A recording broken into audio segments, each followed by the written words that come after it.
কখনো মেঘলা আকাশ, মাঝে মাঝে রোদের ঝলক। সন্ধে নামতেই আবহাওয়া মনোরম। কখনো কখনো ঝড়, শিলাবৃষ্টি, কোথাও দমকা হাওয়ায় উপড়ে পড়ছে গাছ। সব মিলিয়ে চৈত্রের শুরুতেই রাজ্যে অস্থির আবহাওয়া। আপাতত এই পরিস্থিতি কয়েকদিনের চীনা ছবি হতে চলেছে রাজ্য জুড়ে, এমনটাই জানাচ্ছে হাওয়া অফিস।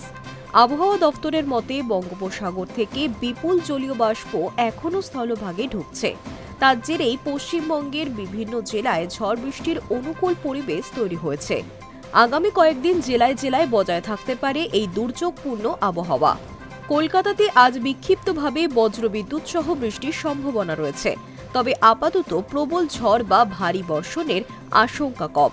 সঙ্গে মাঝে মাঝেই বইতে পারে ঝোড়ো হাওয়া।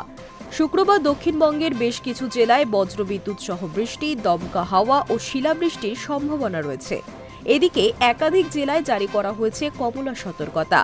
শুক্রবার ঝড়ের তীব্রতা আরও বাড়তে পারে বলে আশঙ্কা। পুরুলিয়া, ঝাড়গ্রাম, বাঁকুড়া, পশ্চিম মেদিনীপুর, পূর্ব ও পশ্চিম বর্ধমান, বীরভূম, হুগলি এবং হাওড়ায় ঘণ্টায় 70 কিলোমিটার বেগে ঝড় বইতে পারে।